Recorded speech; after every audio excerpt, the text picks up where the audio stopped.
The views and opinions expressed in the Golden Boot podcast are those of the speaker and do not necessarily reflect the views or positions of the Golden Boot podcast as a whole.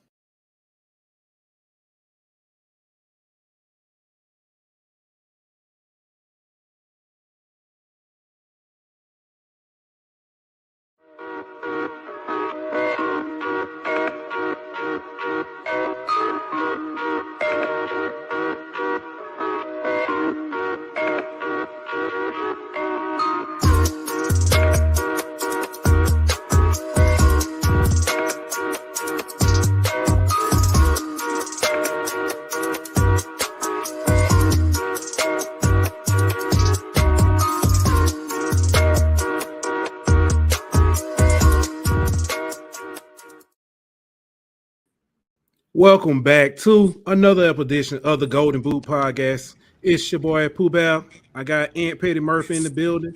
Daniel D. Williams. It's one of them days, fellas. We had everything planned out, and then a lot more breaking news popped up. We got some baseball stuff to talk about. Daniel gonna get his baseball take and everything. And you already know it, baby. Go Tigers. I'm about to ban Rich. Nah, you can't ban Rich, man. He be donating, dog. He be donating. He gonna donate. He gonna be a silent donator. That's what he gonna be.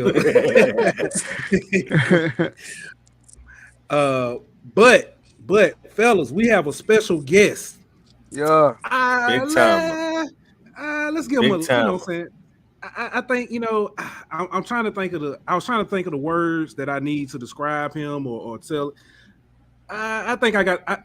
Hold on a second. Burrow on a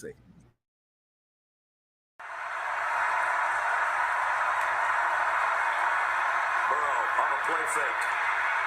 Deep middle. Got it. Complete to Derrick Dillon. Dillon on the run. Can they get it? Unbelievable. What throw? 71 yards later. A two-point conversion coming up.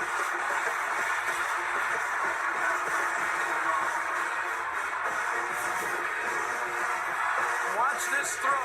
Threaded it. You see the Auburn defender jump as high as he can for the throw. It was Davis, number 57. It could not get there, and then stays inbounds for the touchdown.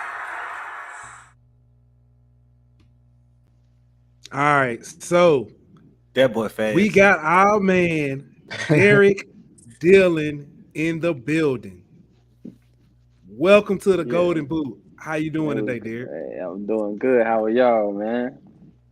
Good, bro. Thanks for coming on the show, man. No problem at all. No problem at all. I see. Watching that video clip, that's the same thing for all of us. You know what I'm saying? Getting goosebumps and them smiles and stuff. Every time I see that video, I can't help but smile, man. Oh, yeah. It's still. I believe that was my first collegiate touchdown. That's a first one to have for you right there. Yeah, so that's why I smile so hard every time I see it. Man, that was memorable for sure, bro. Hey, we got so I'm gonna give you some more credit that people probably don't give you. So the UCF game, when the pass that we all know the play where Joe got, blindsided and he's laying on the ground and stuff. Initially, that pass was coming to you. A lot. Now I watched it like yesterday, and the commentator says Derrick Dillon ran the wrong route, and I was like, "Well, the dude pulled his jersey," but we ain't gonna get into semantics. That's what it was. The whole route. It was a curl. I can get into it. It was a curl route, and for one, the field was terrible, so I slipped on top of the route for one, and then he pulled my jersey. So that's what happened. Yeah. That's why the ball was intercepted like that. Yeah, and so it wasn't a wrong route. So they not gonna say it. Nobody, you know what I'm saying? But I'll go ahead and say it. Because of you, Joe got hit and became a different person. You can say that. But Dillon created Joe Burrow, is what you're saying. Listen. Hey man, don't quote me. Don't quote me, but put it on t-shirt. But nah, seriously, like then like right after that, you come back in that same game and you catch another pass, and it was a crossing route, and you took that one to the house, and I was like I'm sitting there looking, like watching your highlights. I was like, this man was just, I was like, he was just so good. I was like, we didn't appreciate you enough. So I want to say, saying we definitely appreciate you. Hey, I definitely catch against appreciate Mississippi y'all, State. man. Yeah, The catch against I Mississippi appreciate State. y'all for showing love. No. So let me ask you this, bro. Since we starting off with the Auburn catch, take us through that play, bro. You know what I mean? You know, you down 8, fourth quarter. What's going through your mind when you catch it? Just score, or you? See, originally I was just a decoy for Justin Jefferson. So we ran that route, so many times they caught on it. So I guess because my job was to grab the safety out the way so Justin can run his double move and he threw it to Justin. But we ran the route so many times, they was already sitting on it. So I guess Joe saw that and saw me going across right past the linebacker and just threw it right over his head. And the only thing I had to do was catch it and get up the sideline. Yeah, that's awesome. Yeah. And Derrick, man, let me go ahead. I'm sorry. Yeah, I was just saying shout out to Joe and that for seeing me and recognizing it.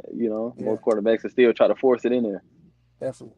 Now with Joe, I mean, did you kind of like see something switch from that 2018 season to that 2019 season? Did he carry himself different, or was he always Joe? Yeah, he was always Joe. I just think he was just a little more detailed with everything. Like he always had us, like on the off seasons, had us in the indoors on the off days, like on the weekends, and just constantly running the routes. Getting the timing down and making sure we know all our routes and know all our plays and everything. He was just very attention to detail at the at that UCF game.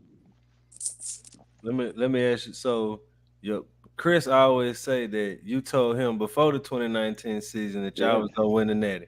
Man, I swear, I told him. I told him, like, Chris, I'm telling you, we're going to win the national championship. If not, if we don't win, we're going to go. And he just, nah. Probably when Derek Stingley and all them boys get up there and, they get their name, get used to it and everything. I'm like, Chris, just watch this season. He didn't want to believe it. He swore up and down. It was going to be when Derek Stingley and all them boys got up. So when did you realize that, and what made you know that y'all was finna win? Like I said, after that UCF game, man, he was attention to details, had us practicing all the time, making sure everything was crisp. That's how I knew it. I was like, man, it's something different. Like he was even with the O-line, making sure, they knew, like when he checked something, where to go at, who to slide to, or this and that. He was just in tune with everybody on the offensive side. Wow. Gotcha. So with that said, are you surprised by, I don't want this to be all about Joe Burrow, but I do want to ask this. Are you surprised that Joe led them to the Super Bowl, led Cincinnati to the Super Bowl? Not at all. When I saw his work after that UCF game, I just knew he was going to carry on to the NFL, so I really expected that. And he got his number one receiver with him over there also, so. That's true. Just got to put you up there next, son. We need to get you in there with him. Give me a call. I'm waiting on the call. I heard that, bro. Hey, Derrick, let me ask you, man. So, of course, we know, but some of the fans of the pod may not know. What's your relation to Chris, man? You really want me to explain it? I ain't going. All right. Yeah. Chris, my mother and Chris is our brother and sister. And, Chris, me and him the same age. So he really my uncle. But since we the same age, I just can't go around calling him my uncle. So I really just call him my cousin. Okay. Well, trust me, he let everybody know that you his nephew. Trust me, he let everybody know. And look, I let everybody know that's my cousin. That's not my uncle. So Chris couldn't be here tonight, but he did have some questions for you. So question one, Derrick, can you tell everybody that I did have a neck when we was little? And question two is, can you tell everybody I'm a good fisherman? So I don't know what that's all about. Chris is. He never had a neck, so I don't know where he get that from. Hey, not even when he was a baby, he didn't have a neck, bro. No, man. He was 3 months eating on a chicken bone, man. That's crazy. Well, yeah, I can't. For right now, Chris been out fishing me the last couple of times. He been fishing. I can see that he been out fishing me, so I'm gonna give him props for that. We went fishing yesterday. He caught one fish. I didn't catch nothing. So I'm going to turn it around next time we go fishing. And you know what, Chris real big on getting us to talk more about fishermen and fishing. He actually wants us to do a fish segment. I don't know if Pooh Bear the host is gonna be down with that.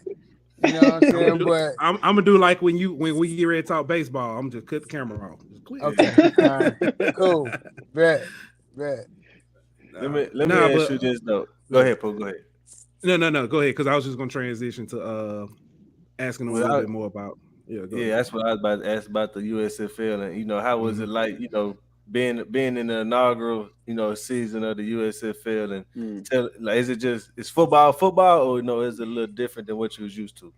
Like you said, football, but some aspects different because like everybody was all in Birmingham, Alabama, like all 8 teams, and then most of us stayed in the hotel. Like they brought us in camp, we all stayed in the hotel, and then at the camp you can go find your your own spot or whatever. But everything, like I said, everything was football. But like I said, the only thing was different was everybody was all in the hotel. All the meetings was in the hotel. Most of us still stayed in the hotel. So, you might see a guy on the field, you talking noise to him, and then 5 minutes later, you see him in the hotel walking around. Like, that's different. Like, I'm used to, seeing that guy on game day and never seeing him again. Yeah. But we walk past each other, like even on locker rooms, like they had it separated, but you're gonna see each other walking past. That was real different. Hey, so any brawls? Huh? Any, what I'm saying? Hey, you was talking noise in the game. Oh, see right here. I was not me personally. I think some guys might have checked each other, like, what was that you saying on the field? Yeah, It might have been like, nah, man, we was just, football is football. You know how we get. I don't think I don't think anybody threw down after it. Yeah, I got you. Hey, we do have a question in the chat. Chris English asks, "Are you going to try out for any NFL teams this offseason?" Oh yeah, most definitely. That's what my agent working on right now, is trying to find, just calling teams, showing my film from the USFL, and hopes to, get an invite to camp, one of these teams' camps. Definitely. So also, man, it seemed like USFL. It seemed like it was a very physical league, and of course, I mean, I don't think the NFL is as physical as far as if you hit somebody too hard, it always seems like, flags come out. So, I mean, as far as the physicality of it, I mean, can you express that to us? Yeah, it definitely was a physical. Like they actually let us play. Like that was their biggest goal was, not to throw as many flags, so just to let us play, get hit, but not nothing too crazy, helmet to helmet, they might call it, but for the most part, they really wasn't calling anything. They was just really letting us play. It was plenty of times I done got held, jersey pulled all the way down to my elbow, and still no flags. So they was real lenient on the hitting and helmet to helmet and all that stuff. I know if y'all go look back, it was week 8. They had a guy got hit so hard he got his tooth knocked out. Oh, I seen that. Yeah, you seen that? Yeah, it was on TV flag, too. Yeah, no flag, anything. So that goes to show, like, they letting us hit out there, like, so we better keep your head on the swivel. I like it. For sure. Love it. Let me ask you this: since you're trying to get that phone call from one of them teams, you still working out every day, or what's your daily routine right now in the off season for the USFL? Yeah, I had took a couple of days off. It's a season, taxing on the body, but I'm slowly working my way back into it. Like Friday, I went for a nice little jog. It wasn't nothing too crazy, and then tomorrow I'm supposed to go do some drills and stuff with my trainer back in Baton Rouge. So slowly working my way back into it because I don't want to jump in it too fast. Because if I do get that call, I mean, I just got out of a season. I don't want to wear my body out too fast. Smart. Right. And you mentioned that you just got up. I'm sorry, real quick. No. You mentioned that you just got out of a season. How does it work, for a guy in your situation? From the USFL, you just played a full season there. Now you have the opportunity to possibly go make an NFL roster and play a full season there. So what are the things that you're doing with your body, with your mental, because I know it's tough mentally as well, and family life? Like how is that? Man, I really don't know. I ain't even thought about it yet. You feel? I'm Yeah. just enjoying my time out right now because Yeah. you know what I mean. I'm just really just making sure any nicks and bruises I got right now, just try to heal them up before I get that call. Because it's football. You get a couple nicks and bruises. But family wise, I'm spending as much time as I can right now. Just in case I get that call, because I know the family missing me and everything. Yeah. Gotcha. Okay. I know you said you'll be heading to Baton Rouge to work out and stuff. Have you been back on campus since you left, and or even with the oh my, here go the lies. Chris said, I ran a 4.5 in high school. He talking about a 10-yard dash. He better add a 6 to that 4. 64.5. But nah, but I guess what I was asking, have you had a chance to get back on campus, talk with some of the old guys, or even meet the new staff? Well, I know you have. Oh, the new staff? Nah, not yet. Because Nick Rousset, he's like, man. Uh-oh. Damn. Yeah. There you go. You good. You good. We can hear you. You can hear me? Yeah, we hear you now. AirPods must have died. But yeah, like I was recently talking to Nick, and he was just talking about, yeah, man, I need to get you over here to meet the new staff. So I guess when I go out there Monday to work out, I'll probably stop over there first and then go over there and meet everybody and talk to them. But yeah, if I do go, it'll definitely be my first time. Okay, cool. Tell Coach Kelly, Golden Boot, say what up, holla at us. Right. I know you focused on making it to the league and stuff right now, but have you ever thought about possibly doing something like Nick and getting to coaching or something along them lines? Yeah, I thought I wanted to do coaching. I don't think that's because I'm a shy dude. Like I don't really like talking. I don't really like being in front of a lot of people. So I don't think the coaching route would be my what's the name?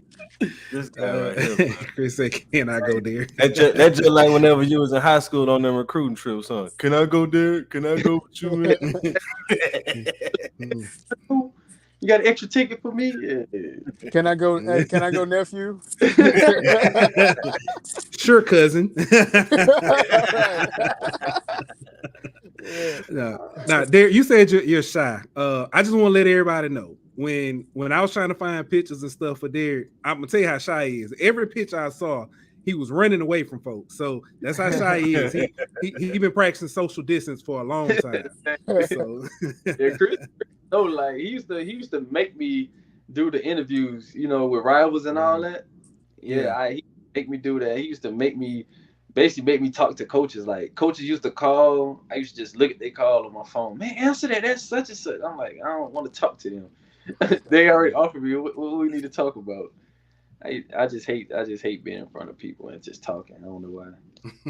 Well, we appreciate you coming to talk to us, brother. We appreciate it. Real. Definitely. Thank you. Like my boy said, Washington Parish, you know what I mean? I gotta come support, man.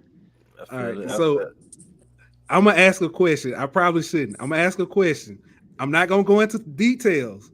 That boy about to be messy. Yeah. Chris told us a story about a certain roommate and him getting into it. You don't have to say no names, but is that true?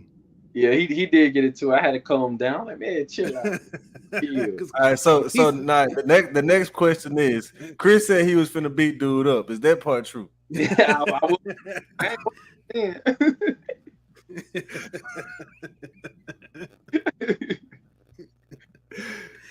He was on his own on that one, huh? Yeah, man, I had to live with Buddy, man. I ain't want to jump in. I had to go ahead and calm down because I'm gonna take Chris side every time. I feel you. All right. Well, Derrick, man, I it's so much I want to ask, but I'm gonna save it. I'm gonna wait. It's just, man, it's like seriously, like that Auburn, that catch. I remember it vivid. Like we talked before the show. I know where I was watching that catch, and when I was watching it, the one thing I didn't tell you at the time, I was on military duty, and my roommate, he was just quiet. You know what I'm saying? I didn't think, you know, he cared. And I'm just celebrating and stuff. I'm like, man, what's wrong? You know, he was like, I'm an Auburn fan. Hey, so I tell you where I was at. I was at work watching it on my phone in the truck with my coworker who graduated from Auburn. Oh man, you want to talk about a fun day the rest of the day, boy. I was on boy for about a year. He could every time we went to work. You already know what time it is, bro. Yeah. Hey, I'm gonna be real with you. What I was doing, it wasn't as exciting as them. I was watching it and I was eating a hot dog. I was eating a glizzy. So you could have kept that part to yourself, bro. No, I was just saying that's what I was doing. You know, that's what I was doing. Did you drop it whenever he scored? Because I know whenever he hit that sideline and turned up, I was sitting there beating on the console. Go. And when old boy grabbed him, I was like, then he broke that. Boy, I can't say what I said. We got kids watching, you know. Right. Yeah. You already know. And the crazy part, I thought I stepped out of bounds. So if you watch the video, you will see me look back real quick to see if I actually scored because I thought I stepped out of bounds. Yeah. So I celebration like, what is that? Just celebrate, but I was trying to see if I stepped out of bounds or not. All right. Yeah. So what is one of your favorite memories being at LSU on the field, off the field? Just what is one of your favorite? Man, I got so many. I definitely can say the Auburn kid. That definitely go down as my one because like I was already battling for a spot that I think I shouldn't have been battling for, and on top of that, my dad had died at the beginning of the year, so that would have been his first time seeing me, you know, score my touchdown and everything. So that's why that touchdown was so memorable because it was like my first touchdown, and I dedicated that one to my dad. Yeah. So that's probably one right there. Even though I know we won a national championship, but you know, I like that one more. Look at him talking about us. Yeah, good question. It says, what did Coach O say to you when you scored? He just looked me in my eyes and said, "Good job, son." And every time I see him now, he'll just be like, "How long was that touchdown?" And I just tell the second one, "Oh yeah, my man." That's what's up, man. Oh man. Let me ask you this: what was your fastest 40 time that you've ever ran? Oh yeah, the one I did for the pro day during COVID, but it was a 4.28. Dang. Yeah, I think you was running a 4.24 down that sideline against Auburn though. Next time you run a 40, just get somebody with an Auburn jersey behind you, and I promise you you'll be in the 4.2 flat. Hey, I should have had it behind me that day.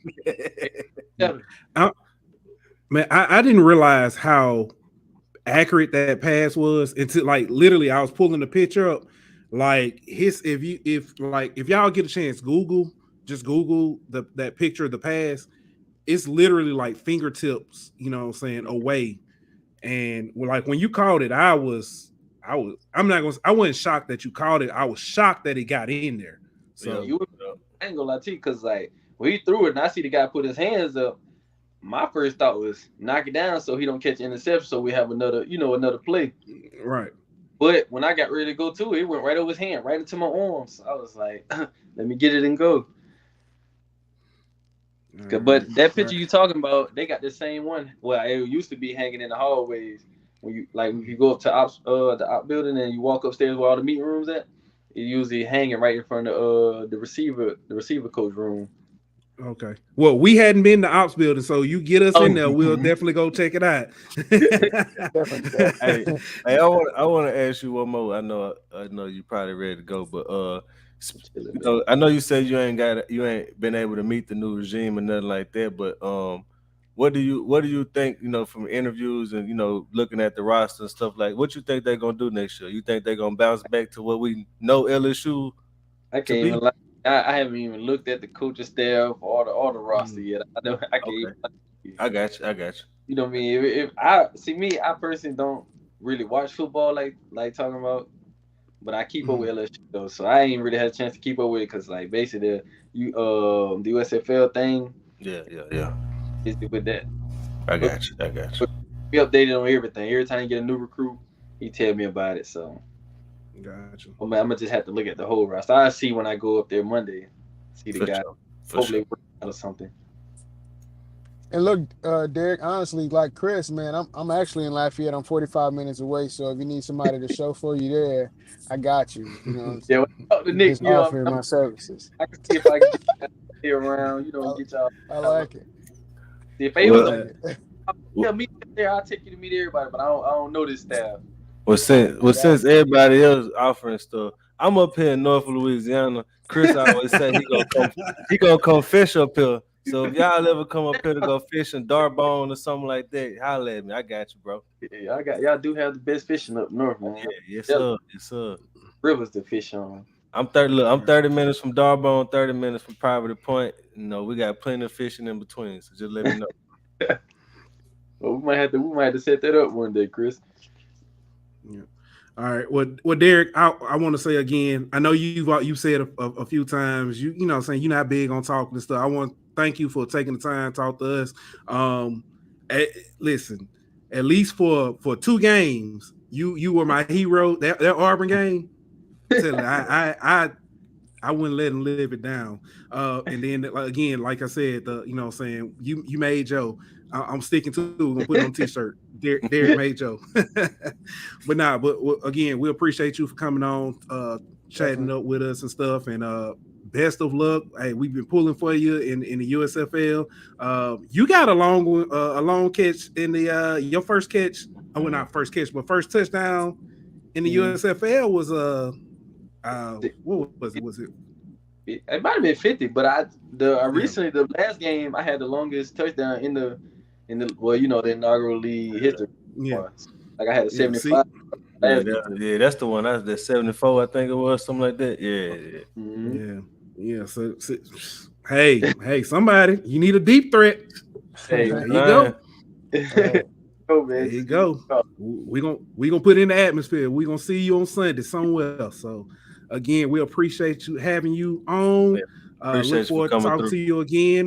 When you get picked up in the NFL, we'll bring you on. You can be your first NFL interview and go from there. I got y'all guys, man. Appreciate it, bro. Appreciate you. All right, ladies and gentlemen, that was Derrick Dillon. Yeah. That was, I don't know what y'all, that was. That was a good one. I swear. That Auburn catch. Fangirling for real, dog. That Auburn catch is my favorite player that season, dog. Yeah. What? That dude, y'all think I'm playing. I almost got jumped on that day. That dude was looking at me like he was going to stab me in my sleep. So look, after that day, bro, buddy I was working with, he ain't said another word to me the rest of the day, dog. He ain't said another word to me, dog. I was like, what you want for lunch? I was like, where we going for lunch? He just looked at me. All right, then I guess not, bro. Man. So, like I said at the top of the show, we had some a lot of stuff happen. Mostly in baseball. Daniel, I ain't gonna take you down. You know what I'm saying? You might want to chime in. I might want to, you know. All right, so here we go. Breaking sources. The new LSU pitching coach, Wes Johnson, will remain on the Twin staff until the Cleveland series. Then he will join LSU. Mid-season. There you go. Wow. Jay Johnson. Hey. Now Jeff Passan, the dude from ESPN MLB reporter, he just tweeted out. He was like, things that you never see. The pitching coach of a team that's what's I think I got it. I literally just had it. Go ahead though. Jeff Passan was like, things you don't see. The pitching coach of a team that's first in their division is leaving his job for a college position. You know what I mean? Like you don't see that every day, dog. You don't. Yeah, here it is. Let me see if I can get it up here. So, but that comes on the heels of here we go.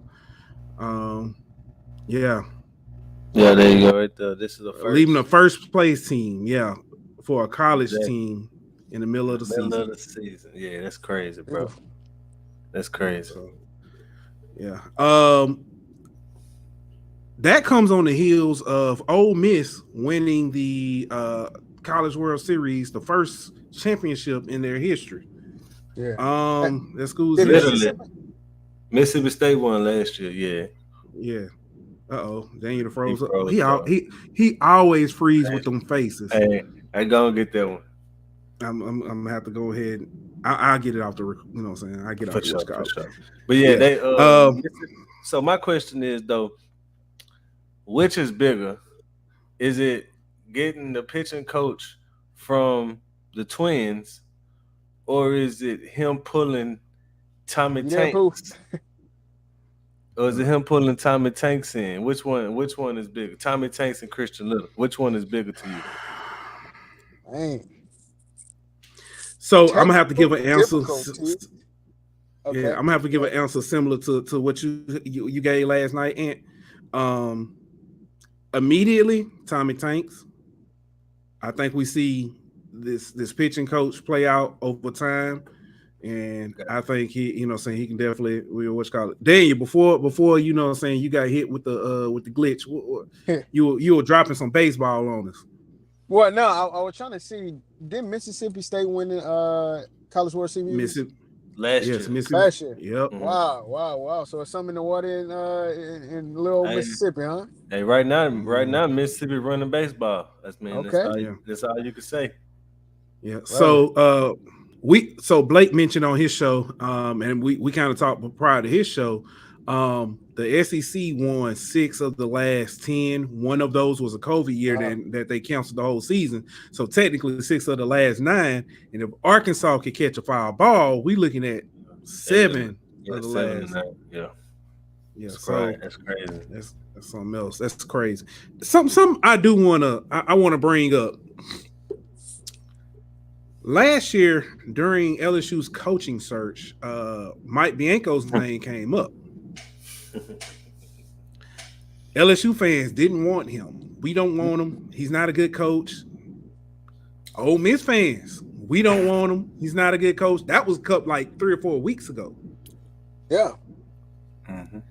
This man has gone out from he's going from barely making it into the tournament to winning it all, and he lost 1 game. Well, when you say barely making it, what you mean is if Louisiana Tech don't win that conference championship game and they don't get that automatic bid for winning it, then Ole Miss was it La Tech or was it Southern Miss? Nah, Southern Miss they didn't win. They got an at-large bid. It was okay. They lost to UTSA. La Tech beat UTSA. And so whenever if La Tech wouldn't have won, they still would have got an at-large bid. But instead they got an automatic bid, which allowed Ole Miss to get the last, at-large bid. Wow. So they were literally the 64th team out of 64. That's crazy. And they ended up winning the national championship. Hey, and let me ask you guys this also. I mean, wasn't that guy considered like he was on a hot seat? Yeah, he's honestly. You can't say he's on a hot seat. No. I wasn't finna say he's still on the hot, but I guarantee you, there's still Ole Miss fans who would be happy if he's not there next year. That's crazy. You just won a national championship. Hey, I get it, bro. But that's nuts, yo. Some of them feel like he lucked his way into this, but I mean, they've never done it before, so yeah. He literally is the if I'm not mistaken, the longest tenured coach in college baseball right now. I know he's definitely the longest tenured coach in the SEC. I know he's the longest tenured coach. Van Horn at Arkansas. I think he's been there for like 17 years or something like that. Yeah, he definitely been there longer than that. He's been there 22. Wow. So he's literally, I know he's definitely the longest tenured coach on in all sports for the SEC. Because you gotta think people like Dede Bro retired out. Yeah, he's been there. Yeah, there it is. Bianco is the longest tenured coach. Arkansas been there since Arkansas been there since 03. So 19 years. So yeah. Crazy. Yeah, that's crazy. And he has, I mean, of course, up and down seasons, but the last few, the COVID year, Ole Miss was getting ready to have a weekend series, open the SEC play against LSU. They were in first place that year. Well, this year they were in the first place team to start the season or early in the season, if I'm not mistaken. Like one of the first weeks, they were number 1, and then they just completely dropped out of the top 25. Really saved their season by sweeping LSU, and then ever since then they kind of been getting hot at the right time, and you see what happens. Baseball is one of them things. It's not the best team, but who's hot at the right time, and But Ole Miss I proved. mean, but you can say for the most part, for as much as I know about baseball, right? But I mean, if they were the number one seed or number one team at the beginning of the season, you can say at least talent was there. Oh yeah, that's but Would you I'm say that? saying, but they weren't the Yeah, best team all season, but yeah, nowhere near close. You know what I mean? They right. had the talent to win it all, but they weren't the best team, and so but that's one of these things that football usually the best team usually wins. You know what I mean? Yeah. Because The most because of the talented, yeah, grind, yeah, the grind of the right. season, stuff like that. But if you look at basketball, if you look at baseball, it's really a matter of when do you get hot, and if you get hot at the right time, you can go on a run and win the whole thing. I wonder if this is going to be added to the what ifs of LSU lore. What What if if LSU won that? LSU? With a higher Mike, What if they had a yeah? What if LSU hired Bianca? Now I'll say this: he don't seem he like had. Scott Woodward hired though to me. He hasn't I won mean, anything, right? Well, he it has ain't Jay now. Johnson. I mean, Jay Johnson. It ain't even just that. It's just his personality. It's Bianco seems like the safe guy. You know what I mean? And where like everything he does, he kind of plays it safe. But if you look at what the guys that he went after guys who are kind of take a gamble, who kind of willing to risk it. You know what I mean? Like Bianco And that seems proven like for the most a part. younger Paul Maneri to me. maybe I don't know though. I gotta see because How old is he Bianco? if he been there 22 years, he probably in his 50s or Yeah, 60s. You know what I mean? He been there for 22 years. He older at Yeah, least. But he's I don't know. 55. I He's got you. I was just 55. trying to see the age comparison against Paul Maneri and I'm gonna ask you Bianco. this. Yeah, I'm gonna ask you this. Do you think Bianco gonna win another one? I think he can. I don't think it was ever a. I don't think so.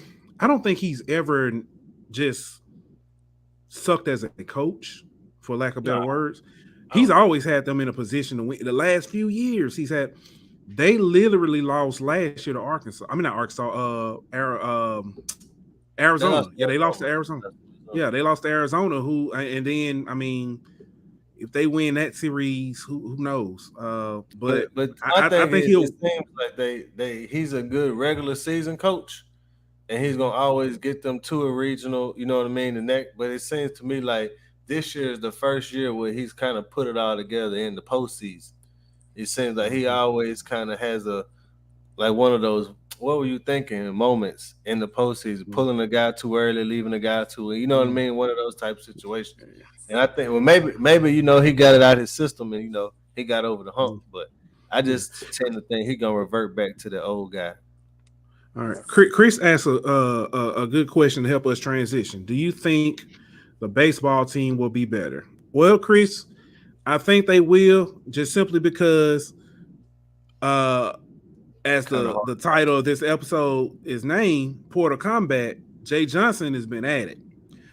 This week we've seen him add Jack Pineda, Christian Little, and Tommy Tanks White. These are all top guys at their position, who for lack of better words, add nothing but quality and to to our needs, team. they needs. I mean, if you look at Yes, Pineda fills the hole that we had in the middle South of the as infield shortstop. defensively. Mhm. Yeah, defensively is in the middle. And if you look at we needed arms, Christian Little gives us that. And then you could argue that we needed another first baseman because when Trey Morgan was injured, you really had no one behind him to play that position. But now it gives you a little flexibility. You can put Trey in the outfield. You can put Tommy at first. You can leave Trey at first, put Tommy at third. It gives you a little more flexibility with the first base position and with Trey Morgan. And So it gives you a big time bat 27 home runs don't hurt neither. And if you as a put him freshman. Yeah. if you put him behind Dylan Cruz, you know what I mean? It's okay. You pitching the Cruz, oh, you walking Cruz. Okay, well this guy might even hit it farther than Cruz was. You know what I mean? So you really have no weakness in the lineup for the most part, and honestly, Chris, I don't see how this team can't be better because of the depth we have at positions last year. We just didn't have it at. That's a good point, Andrew. White and Pineda are practically plug-ins for replacing Barry and Doty. I think they're better plug-ins too. And go ahead. In a sense, yeah. If you look at what Barry brought, it was the bat. The only difference is he's a switch hitter, so that you kind of lose that. But and Doty was clutch, but glove wise, I think that Pineda is on par better than Doty and 996, if I'm not mistaken, is what I saw. Or Fielding percentage, something like that. Yeah, but ridiculous fielding percentage. And White and Barry are kind of wasn't what to me because Barry gives you that switch hitting factor. But if you include them two to what else you're bringing along, like the guys you're getting in your recruiting class, and if you are able to get the guy from UCLA hurt, if you're able to get some of these other guys along with it, then he's really setting himself for success next year. If he doesn't go to the draft, we did get the guy from Creighton as well, the pitcher. If I'm not mistaken. Two-time Big East pitcher of the year. Yeah, kids go. Look, man, we didn't talk 15 minutes of baseball. Look at him, Daniel Hill. We didn't talk 15 minutes of baseball. Hey, I'm just listening and learning, baby. Just listening and learning. It is football. And can we say he's doing all this without his recruiting coach, his assistant that was in charge of recruiting? Yeah. Yes, that's amazing, amazing job. We already mentioned Wes Johnson is leaving the Minnesota Twins and be the pitching coach of LSU. So that is that. That all this happened in the last 3 days, 4 or 5 hours. Yeah. As far as the recruits and stuff, 3 days, the championship and stuff, all in the last 3 or 4 hours. So, hey, half of this stuff we didn't have in our topics to talk about. So that's crazy. Yeah, exactly, Danny. Yeah. Yeah, we know baseball too. We may not know. No, man, I ain't gonna go there. All right. Before we move on to basketball, let me go ahead and give y'all this quick commercial break. We'll be back in 30. The Golden Boot Pod is proud to announce that merchandise is now available. We have everything from t-shirts and hoodies, to hats and beanies, to drinkware, to wearables and blankets. You can find it all under the merchandise tab at thegoldenboot.podbean.com or go directly to thegoldenboot.com. As always, thank you for supporting the Golden Boot Pod.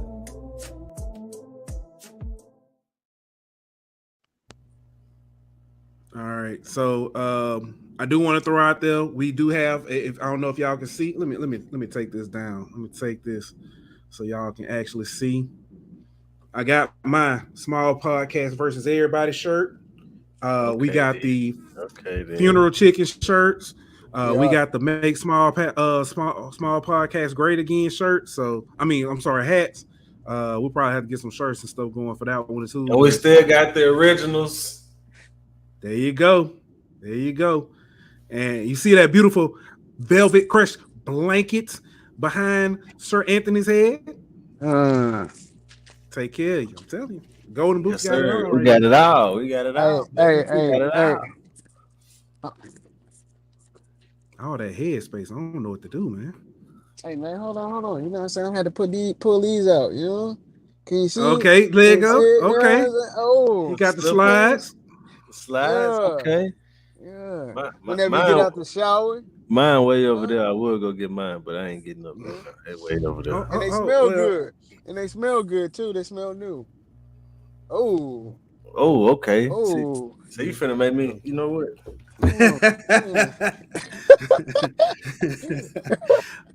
As y'all can tell, we are excited about the merch and stuff. So merch for sale.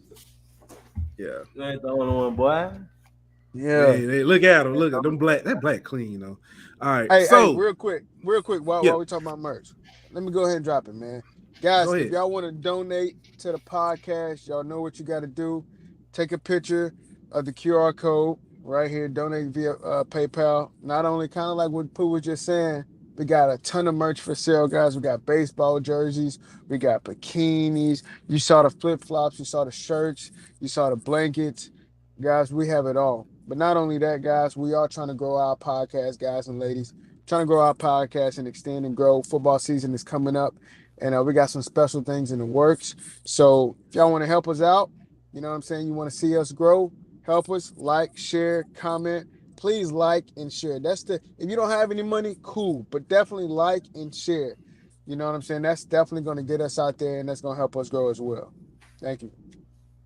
All right. Back to the topics at hand. The NBA draft. This past Thursday was the NBA draft. We saw Paolo Banchero get drafted number 1 by Paolo Banchero. Paolo Banchero? Him Paolo too. Banchero? Hey, he from Alabama. Man, chill out. Listen, y'all just listen. Y'all don't have that cultured tongue. You're right. My bad. But nah, for real though. He got picked up by Orlando number 1. I don't know if it's necessarily a surprise because it was as AD, I don't know if he in here. AD said this was probably the first year where you had 3 guys who could have went number 1, and I don't think anybody would have been surprised. Correct. But then I think they got the most pro-ready person right now. But go ahead though. No. Go ahead. No. I do want to get to winners and losers of the draft, or who y'all feel are winners and losers of the draft. But first, was there anything in the draft or anyone in the draft that surprised you, or someone who didn't get picked up? I honestly thought Darius Day would have gotten at least a late round pick. Because you don't listen to me. Because you don't listen to me. That's no, and I don't listen to you. Okay. Well, if you did, then you would have known that he wasn't probably going to get drafted. The only person I listen to is my wife and my preacher. But go ahead. That's probably why you don't be knowing what you're talking about on here. But anyway, I don't like. Man, see, I had one. Daniel. That's one. I said that because Pooh probably was about to be first. Wait till football season. Hey, wait till football season. It's gone. It's gone, baby. But let's go. I'm not just saying this because I'm a Pelicans fan. All right, I'm gonna put that disclaimer out. But EJ Liddell falling to pick 41 for the Pelicans. He was probably a consensus top 20 pick in the draft. And whenever he was falling, everybody was. I think he was like on the top of the, best player available. You know what I mean, that they be doing on the draft. He was on the top of that for like 15 picks. You know what I mean? And so for him to be there in the second round when the Pelicans drafted, I think that was honestly the biggest surprise for me. Yeah. Okay. I'm gonna say Ryan taking shots in the chat. Ryan, you better slow up. You better slow up. What he said, because I can't see it. We'll have to take we're gonna keep on. Yeah, we're gonna keep because it might distract you. He coming at you though. But he coming at go ahead, Dave. Okay, saucy. All right, now, but of course, and I'm gonna elaborate on this a little bit more. But I like OKC. I don't know winners and losers. I really like OKC. I like what they did in the draft. I like them picking up Chet. And I honestly think with me living in Oklahoma, I got to see a lot of them play last season because they were literally giving away their tickets. So they got a lot of young talent on that team, and them picking up Chet with the second pick in the draft, I think it's going to be pretty nice. I think for me, we're doing winners and losers. That's what we're doing? Yeah. Or we just all right. One winner, I love what the Houston Rockets did with this draft. I'm not gonna lie to you. Them getting Jabari, them getting Ty Washington, them getting some pieces to go along with the dudes they already have there. I like what they did for real. I like what Detroit did. Well, they could kind of thank Sacramento for picking somebody that nobody thought they were gonna pick in Jaden Ivey. the guy most people thought was the fourth best player in the draft, falling to Detroit at number 5.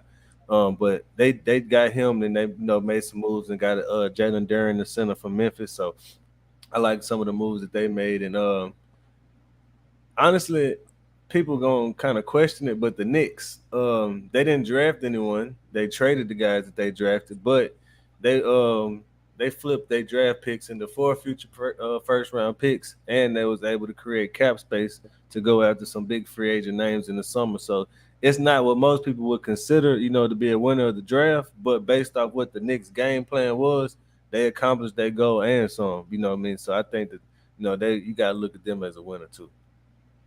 Okay, you took mine. Houston was definitely mine. One big reason they got. I'm gonna say, and it's definitely biased. They got two of the best, two of the top SEC talents this past season in Jabari and our man Tari Eason, who went number 17 overall to the Rockets. So they were definitely one of my one.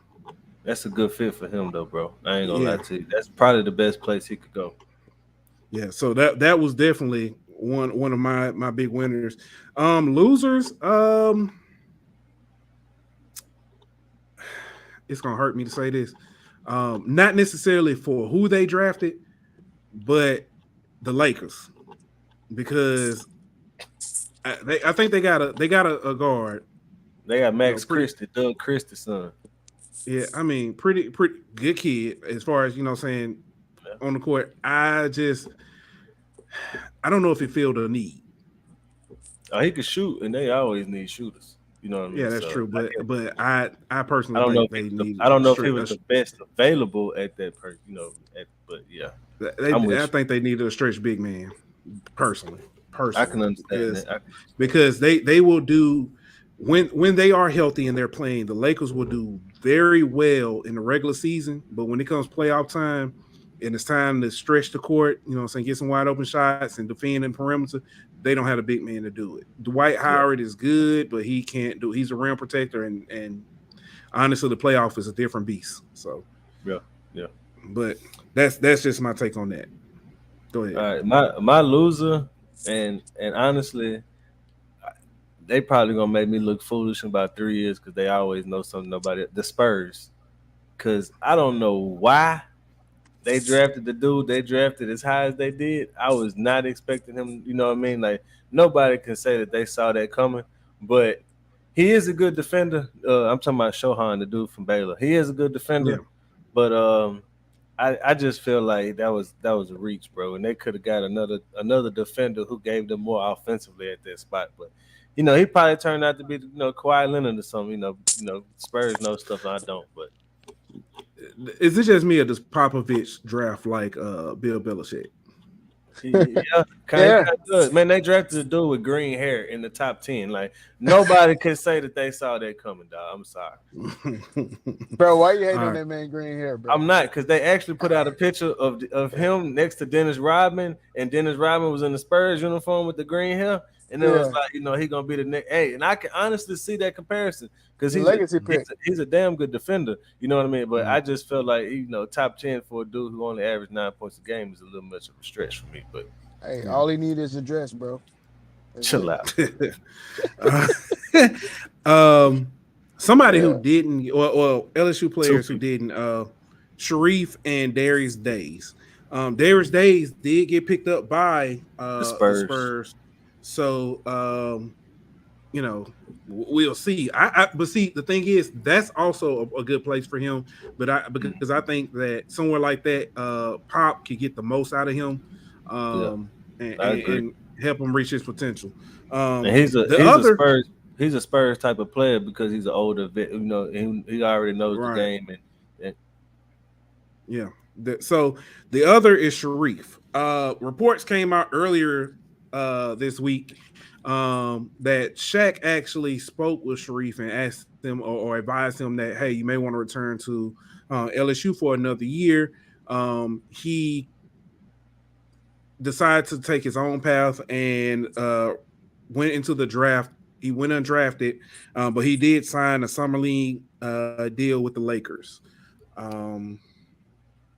but that may also just be kind of a favor.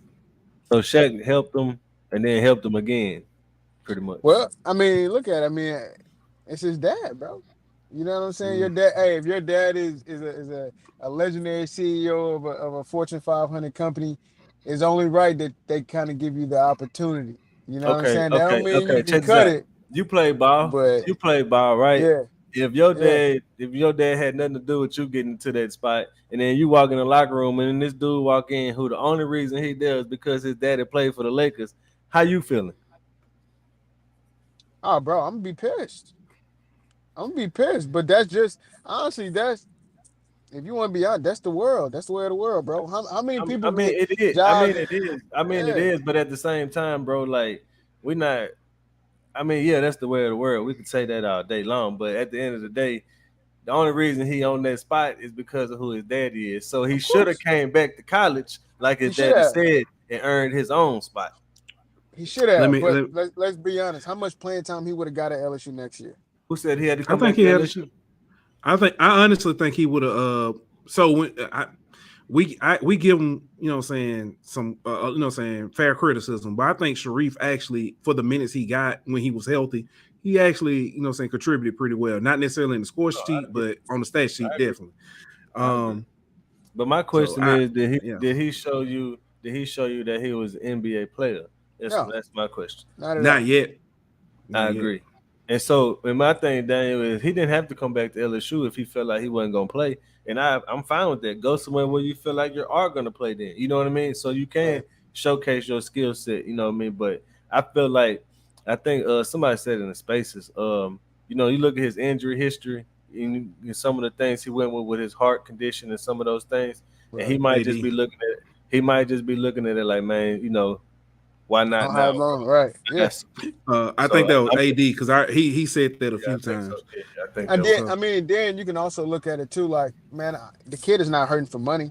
You know what I'm saying? If it's his fantasy or if it's his dream to play in the NBA or to get a shot in the NBA, he literally has the opportunity to do that, and he has a net to where if he does fall on the back, he'll be all right financially.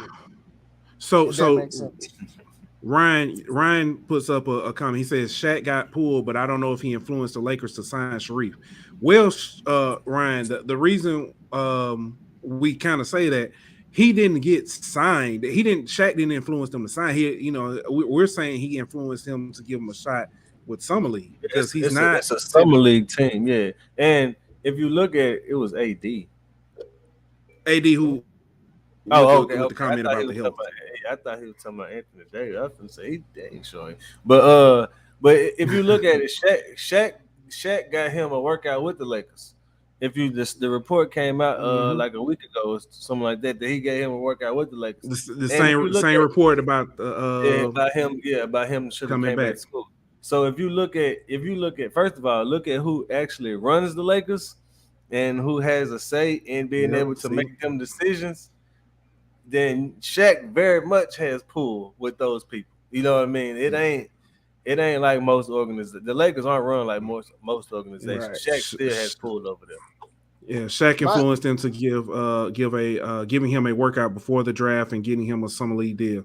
And then Chris also says this guy averaged 2 points a game. Only way he gets a chance is his dad. So. I mean, like what's wrong with that though? I don't understand why. I don't think it's. About that? No, I don't think we're saying there's anything wrong with that, but we're just saying that he should have took the advice of coming back. All I'm saying is this is my only point of saying that if your dad is the only reason you got a shot, you're probably not gonna last long. That too. So okay. We got one more in the NBA. I'm gonna take this time to be because that's not a pun. Yeah, I'm gonna be the bigger man. I'm gonna be the bigger man. He was always the bigger man. I'm gonna take this time. Zion is out this thing. Look like he's trying to get the women in New Orleans to start calling him Zaddy. He's been working out. God. This dude is ripped. He's cut. And I know because Daniel sent me a message was like, "Did you see Zion? Him ripped. Him working out. Him." But no, Zion, like, Hey, with his no workout, pronouns. yeah. but no, he's cut and like Yeah. the on court, you know, the dunks and stuff at camps and stuff. Zion looks like he's ready for next season. Like he's about Yeah. to Yeah. And you cause know some what? problems. Me and Ant had this debate during the playoffs last year, the Pelicans, and we were talking about, should Zion return during the playoffs or should we kind of wait until next season? I am still of the belief that no, I'm just joking. I'm gonna side with Ant on that. I'm glad that they are waiting uh until next season because they're gonna have a very talented team. And if he comes back in shape, and let's hope that he lasts the entire season. It's gonna be exciting Pelicans basketball season next year, man. So he looks great, like Pooh said. You know what I'm saying? My guy's not eating Popeye's chickens daily. He looked like he's eating salad. So yeah, looks good. It sounds so beautiful to hear y'all say that, man. I ain't gonna lie. Yeah, But nah, basically, like this is what you see whenever you see, Zion being fully committed. You know what I mean? And whenever he knows this is where he wants to be, and he sees what that team is, capable of doing without him, he knows that if they add him to the mix, they who knows what the sky, is the limit of. So, I think he's buying in. He's been working out ever since, he was cleared to work out with the team back in April, I believe it was. So, he's just slowly ramping it up, and he's basically showing that he's serious about being in New Orleans. When they offer him that extension, he's gonna sign it. Like some people said he wouldn't. You know what I mean? And he's going. He's here for the foreseeable future. And he's serious about doing what it takes for this team to make it to the next level. But whenever you see guys like Zion doing what he's doing, when you see guys like Trey Murphy and CJ at the draft, welcoming the new players and stuff, you never saw that before in New Orleans, bro. You know what I mean? You never saw that kind of buy-in from the big players and the veterans on the team. So it's not just Zion, but it's really the whole culture, and everybody who's a part of that team is glad to be there. And we ain't seen that in New Orleans since they came back in 02, 03. right, right. Yeah. Great So it's point. about to be a hot boy summer. Thanks to Zion and He's and the already squad. hot. Yeah. So Sharif and Darius Days aren't the only two former LSU players that got signed. Marlon Taylor signed with the Globetrotters. That is actually a perfect fit for him. Yep. That dude, he can jump out the gym. The only other perfect fit is if they still had one, and then he could just go be the dude dunking over everybody. Yeah. Yeah. Main event. Yeah. Mawani reminds me a lot of Marlon Taylor, and I think that's why Will Wade picked him up. It's like he thought he could recreate that with have him there. Another big, well, not a signee, but big commit this week. Michaela Williams, the number one prospect in the country, signed with LSU. I'm sorry, committed to LSU. Kim Mulkey and LSU. I think this was big. You stated before, she wasn't even looking at LSU until Kim Mulkey got there. Thanks. Yeah, she said it herself on the Mike Scarborough interview. He asked her, where was LSU on your list before Kim Mulkey? And they wasn't top 4. Is what she said. They probably wasn't. They didn't have a shot, if we want to be honest. Yeah. All right. Yeah, I mean, if I could say, I like Michaela Williams. You know what I'm saying? It's obvious that she's the number one player in the country. You know what I'm saying? If you ever watch one of her highlight tapes, I mean, she's fantastic on the court. But not just that, I like the way she carries herself. You know what I'm saying? If you go look at her Twitter, she kind of has it. Look, this is the only time you can contact me at this time here. It's straight business. You know what I'm saying? So I don't think it's going to be one of them things where, look, I'm committing to LSU, but I'm going to go back and backdoor and probably commit to Texas A&M within the next couple of months. I think she's solid. I think that Kim Mulkey is, she's building something great. Hey, and I'm looking forward to next season. Hey, speaking of her commitment, July 1st, around that time is whenever the Olympic camp starts up, and Michaela is on the U17 Olympic team. Yeah, there's there's a couple people that LSU are after who are also on, either the U17, U18 Olympic team. And so I mentioned this the other night in Spaces, or other day in Spaces, that the timing of her commitment seemed very strategic to me.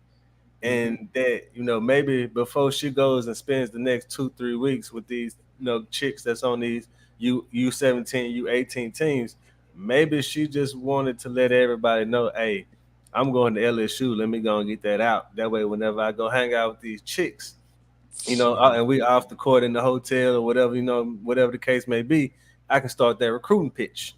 You know what I mean? And Mike Scarborough asked her about it, and she was like, that ain't really my job to do. You know what I mean? Whatever. But we all know.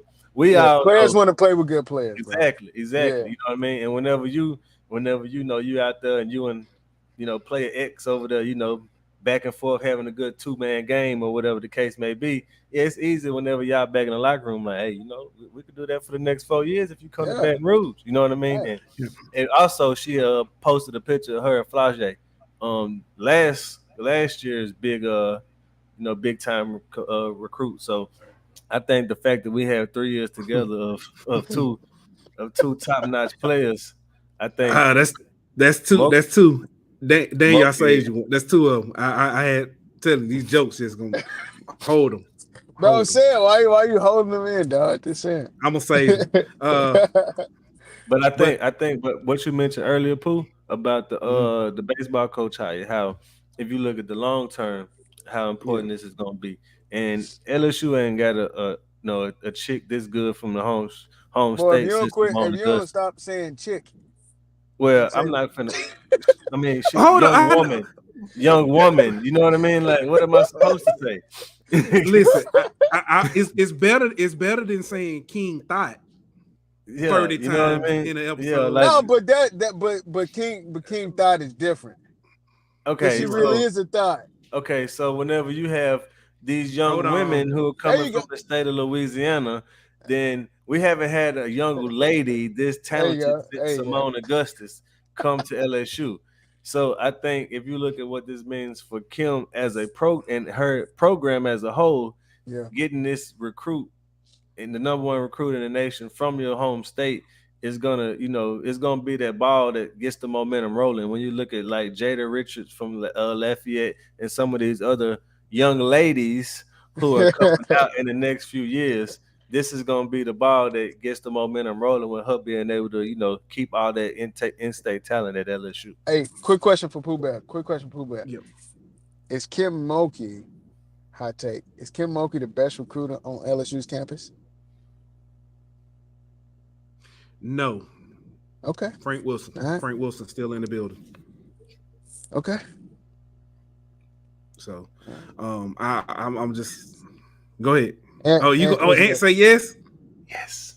Okay. I'm gonna say for Frank. I'm sorry with Ed, bro. I'm sorry with with the way we've just seen the recruiting director leave and all these talent come in, it might be Jay Johnson. Yes. But the only reason I'm gonna say Kim is because I've seen her do it at multiple schools. Yeah, that's true.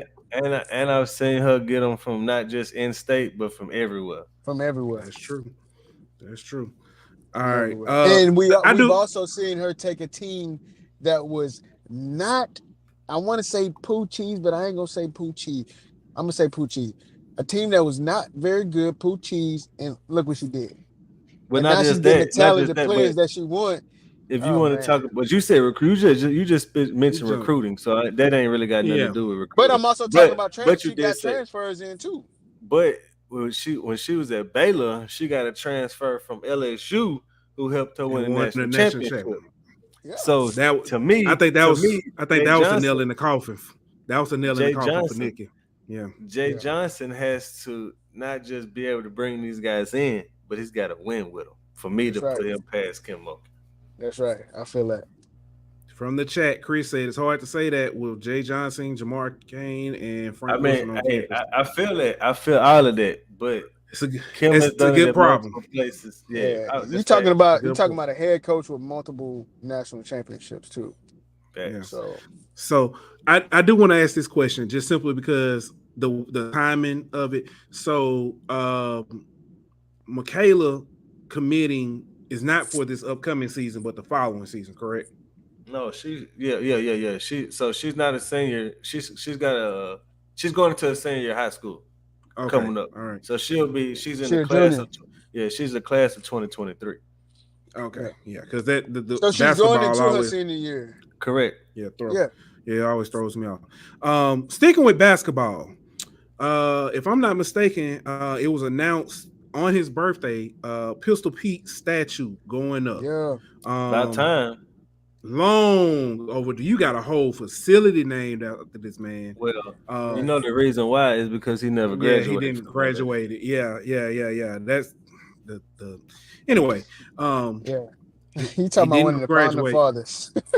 Pretty much. And you've got this I mean, his legacy is all over, campus, literally. And now they're finally putting up a statue. But that brings another question. We know Joe Burrow is next. Yep. Simone Augustus is, I don't think is it up already, or they're I think it's coming. It's coming. I know it's coming. Who deserves the next statue? TM7. TM7, Glenn Dorsey. Tyrann Mathieu and Glenn Dorsey, in my opinion. I agree with you on Tyrann Mathieu. Bro, Glenn Dorsey, what? I know why you saying that, but I don't think too many LSU fans are gonna think that Glenn Dorsey needs a statue. I think he was great. He was one of the most decorated defensive players in LSU football history. I agree, but I don't think that's the case. Ring of honor. Yes, he almost won the Heisman. Statue. He almost won a Heisman. He could have if he would have never got hurt. Okay, let's say this. Hold on, Pooh. He was in the running. He was in the running. Damn, tell my brother. You said he almost won the Heisman, and then you said he could have. He could have. That's two totally different things. Did he get invited? If he would have never got hurt, he would. If your fans and butts was candies and nuts, you don't know that for a fact. You're saying that in your opinion, he would have been invited. TM7 actually did get invited, so he deserves one. He deserves one, and then I'm gonna switch it up. Hey, Glenn Dorsey. Glenn Dorsey, you heard me capping for you, bro. You heard me cap. I want my signed jersey, but go ahead. Anyway, I'm gonna switch it up because I don't want to. The obvious one is the one you just said, and the one AD's mentioned. So I'm not gonna say an obvious answer. Okay. But since Simone got one, I think Sylvia Fowles need one. I can't argue with that.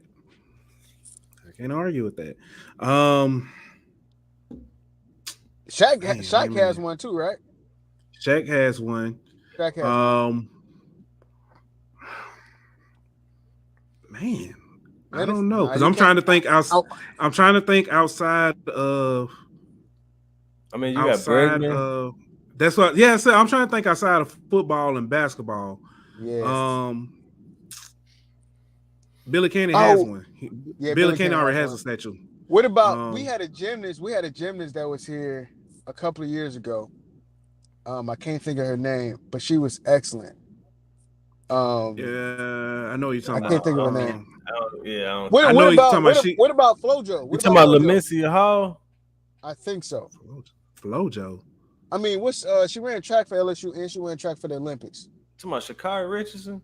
No, he talking about Lolo. He talking about Lolo Jones. Yes, Lolo Jones. I mean, if you might well give Mondo Duplantis one, if you're gonna give. That's who I was thinking. I was thinking Mondo, but Todd Walker or Alex Bradman for baseball. I'd be cool with it. I still don't know why Joey Albert Bell don't get the love he deserves as an all-time LSU great. I don't know why, but. He don't deserve no statue. I'm not saying that. I'm just saying, but when they mention all-time greats, I always forget Albert Bell. I know. Don't nobody ever mention that man. Ever. I don't even know you're talking about. It might be. Hey, while we playing, might be Mike Bianco. Hey, Bob Pettit. That's a good one too. Bob Pettit is another. He got us. No, he don't. It's not a LSU. He got a statue somewhere though, but it's not a LSU. So. Bob Pettit is a good one. All right. Moving on to college football. Not LSU football, but college football. this week, Bill Clark wrote a open letter and announced that due to health reasons, he's stepping down at UAB.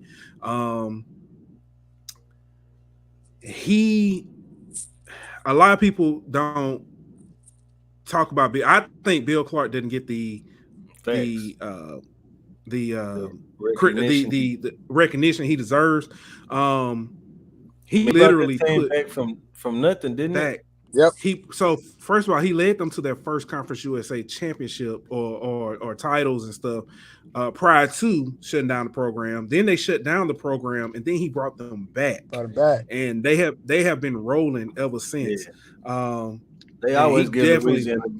They always give Louisiana Tech the business every time they play, bro. Yeah. So.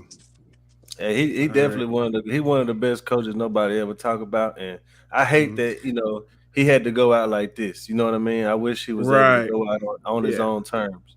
Yeah, he mentioned he's had several spinal fusion surgeries, and it's just health problem is getting to him, and he him and his family made the decision to step down. Kind of my bad, but it's almost like pulmonary in a sense. You know what I mean? Yeah. Well, it was more health than it was performance. The reason they had to call it quits.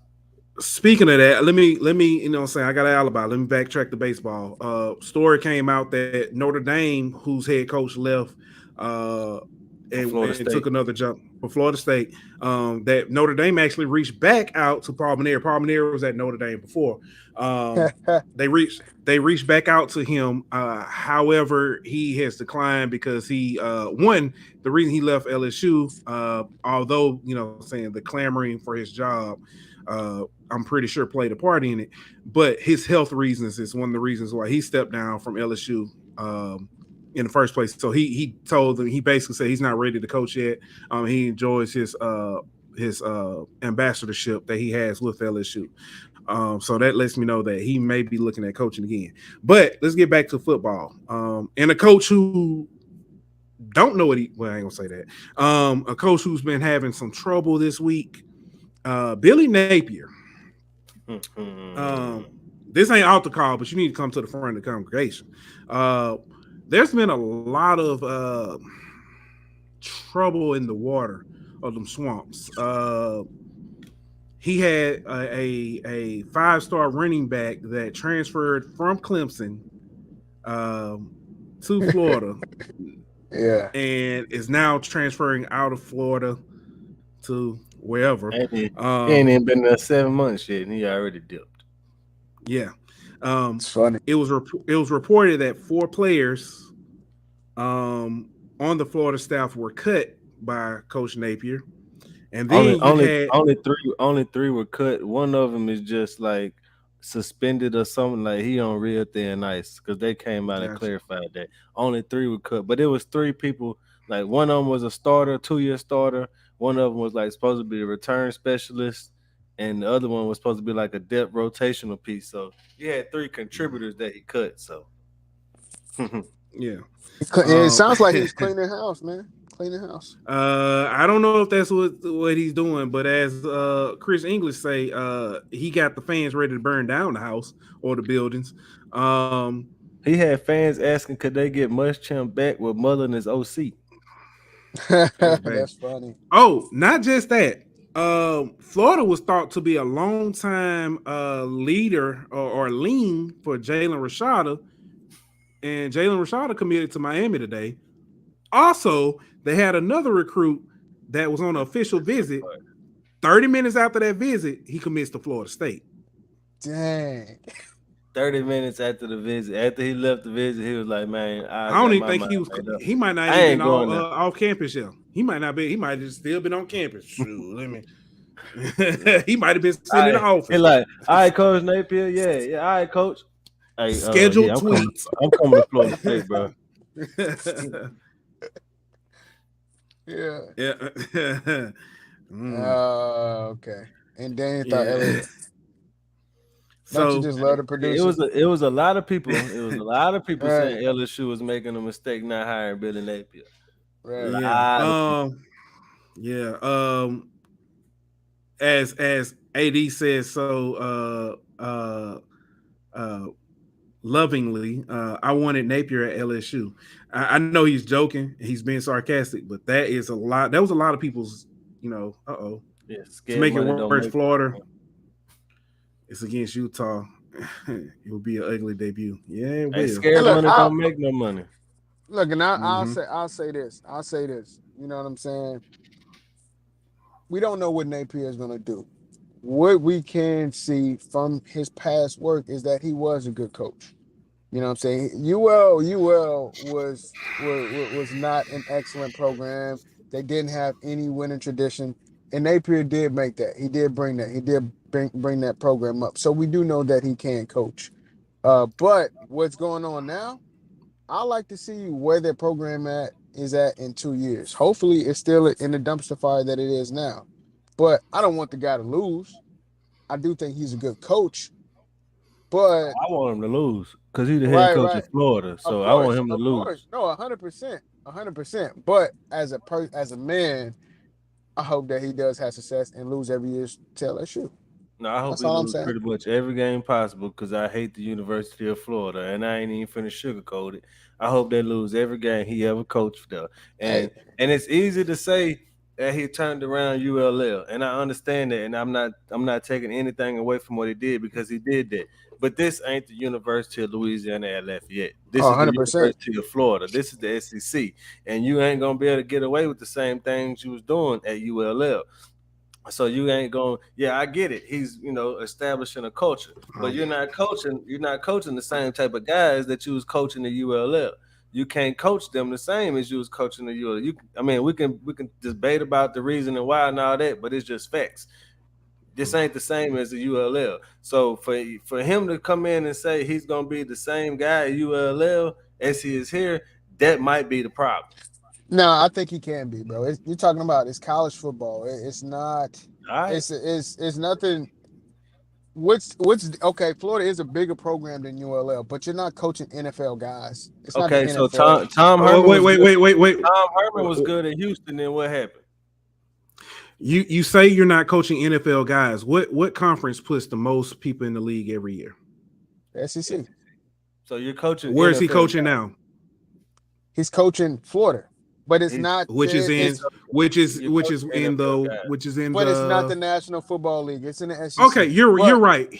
Florida's not, but when you play Alabama or you play LSU or you play Georgia or you play even South Carolina, Kentucky, they're putting people in the league. So you're playing against NFL competition every week. It may not be, you may not necessarily be, all Madden, but you definitely playing somebody on rookie level. And my thing is, it's not. I'm It's gonna not. have to clip that. I'm gonna have to clip that. That was good. I mean, you can clip that, but at the same time, clip this too. Nick Saban is probably one of the So you best coaches comparing that Billy ever. Napier? But hold on. Can I finish? Nick Saban was one of the greatest college coaches to ever coach the game, and he went to the NFL and he was terrible. So you cannot compare the NFL to college football. Okay, but It's not. what I'm It's not the saying same. is, I never It's said not it the same. was. What I'm saying is, Who he's will coaching do? guys he's coaching guys who know they're gonna be playing on Sunday, right? Right, and he was Right. coaching guys. Yeah, but he He was knew also he. coaching guys in the NFL.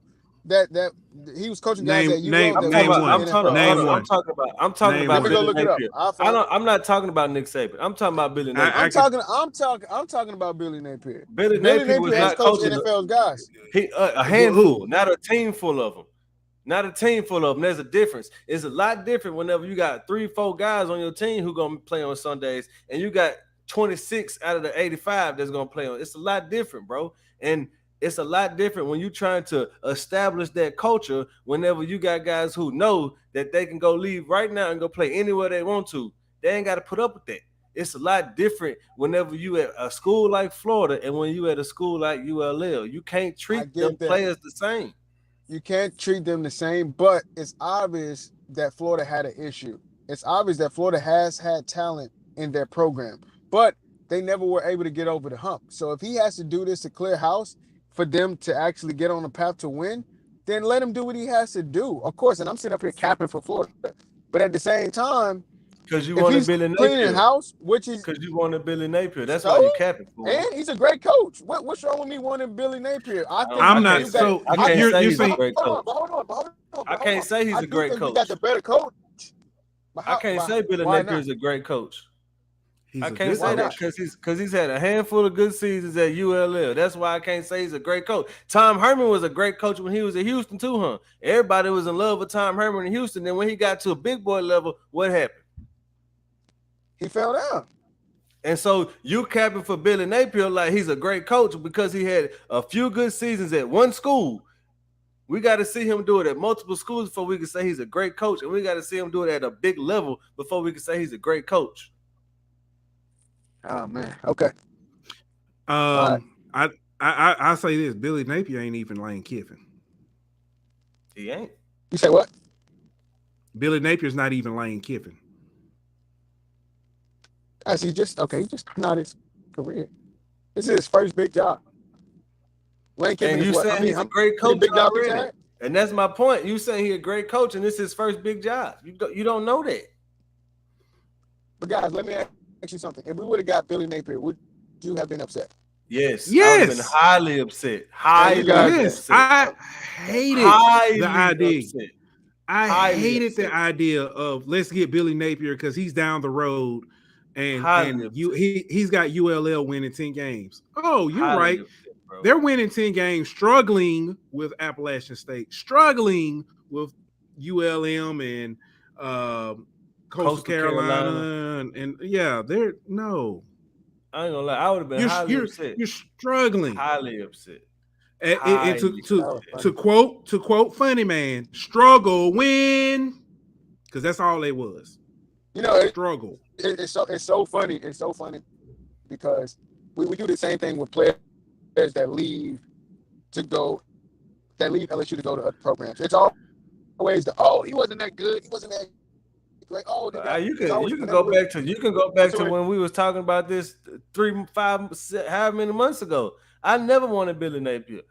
I never in my life wanted because the Sun Belt is not the SEC. I've seen a lot of coaches be good at smaller levels, and then they get to the big boy ball and they can't handle it. I wanted somebody who was established at the big level already. Okay, so can you say the same thing about BK? He hasn't coached in the SEC before. But he's coaching at a big level. But you said SEC. Notre Dame. No, I didn't. I said at a big level. I never said SEC. You said SEC. Right. No, I didn't. When we go back and watch this episode, I never said SEC. I said who's coached at a big level is what I said. Yeah. Okay. All right. All right. Well, hey, go Tigers. All right. So let's go ahead and move to the next argument. Go Gators too is what you've been saying. Now let's move on to the next argument. Arch Manning commits to Texas.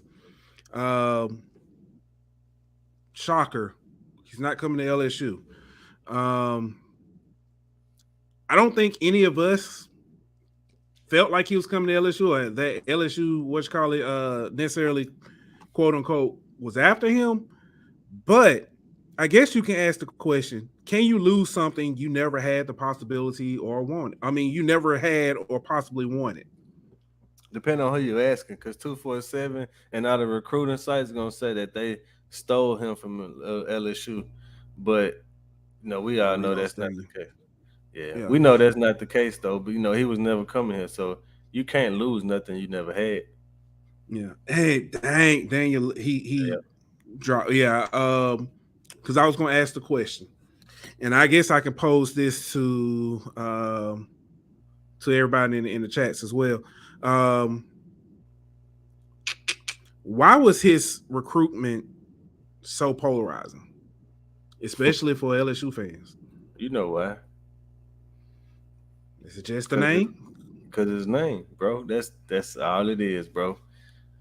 All it is, man. You got people saw what his uncles became, you know what I mean? Mm-hmm. And fairly or unfairly, they're assuming that he's going to become the same thing. He's going to become the number 1 overall pick, and he's going to win Super Bowls and all this kind of stuff. So because of the last name, people are automatically placing him into that, future first round, future first ballot Hall of Famer, category. because he has a last name. So yeah, that's a good point. Same reason Sharif getting attention by the Lakers, the last name. Yeah, and I mean, I think everybody agrees that his last name has something to do with it.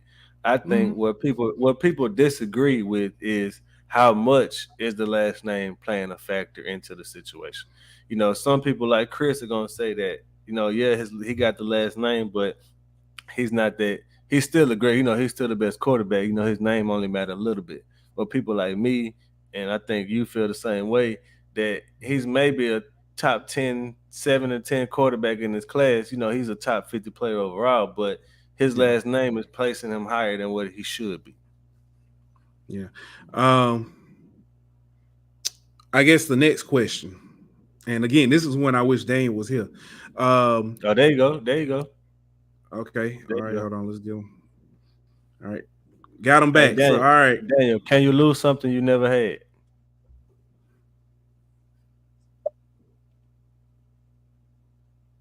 Can you hear us?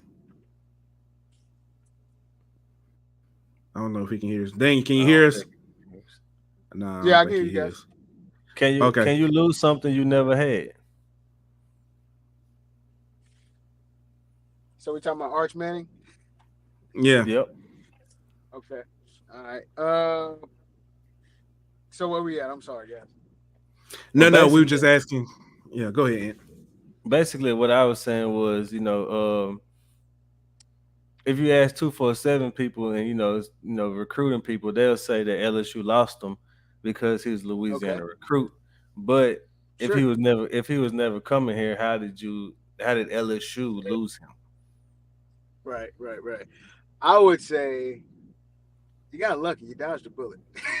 If you're LSU, you know what I'm saying? Because that kid has so much to live up to, and I would honestly hate to be in his shoes. He has so much pressure on his back, bro, and it's kind of like putting the number 7 jersey on Giles.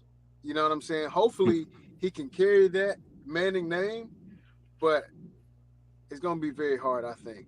But I can say I was more concerned about Eli Holston going to Alabama than I am Arch Manning going to I 100% agree with you. I 100% agree with you.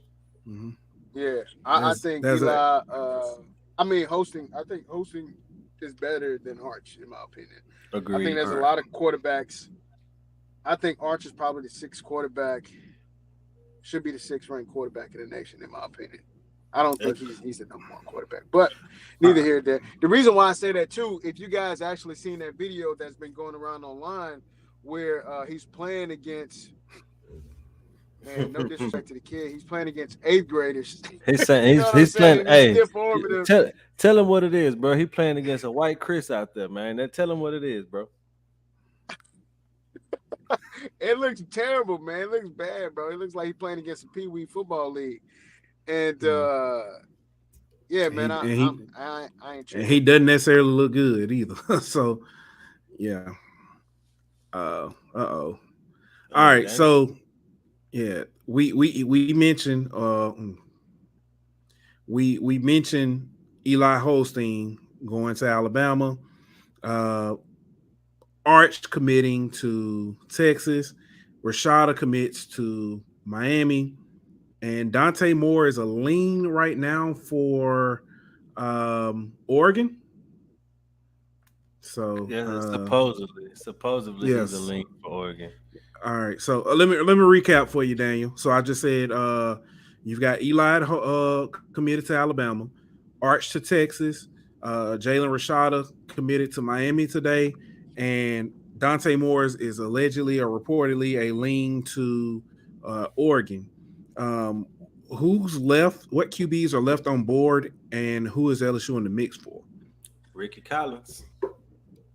I mean, at this point, if you don't land Dante Moore, I think the obvious and really one of your only options left at this point is Ricky Collins right there in Baton Rouge. He's committed to Reese Mooney. What about Reese Mooney? Yeah, I'd take either one of them. But I just feel like Reese probably is more of a baseball more of a baseball guy, and I think Ricky is probably the better football prospect. But I think both of them would come to LSU if LSU, pressured them and put the press on them and recruit them real hard. But I think at this point, if you miss out on more, you got to go get Ricky Collins. Okay.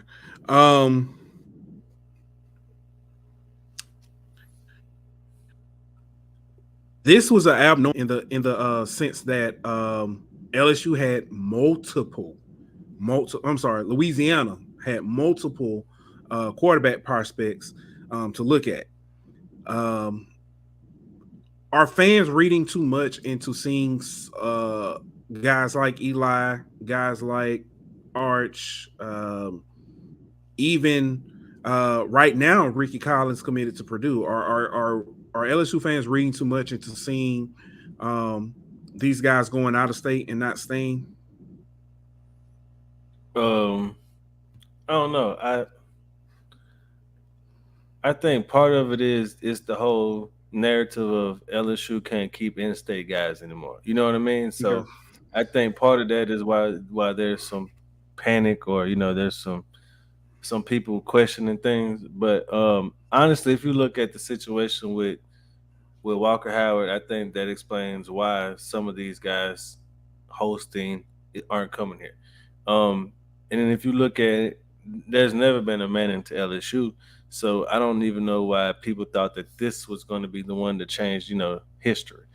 I Um, think that I think now I want to throw some insight on it. I think what a lot of people thought was going to happen was Coach Orgeron was here and Eli played for Coach O, that we had a chance for Arch because of that connection. Because we do know the Mannings are all about uh, relationships and no, stuff. they're not. But No, they're not. No, they're not. mm, No, the Mannings are about one thing: who's going to get my kid to the next level, to be the best NFL player they could be. It don't matter about championships in college. It don't matter about any of that. They want them to be developed.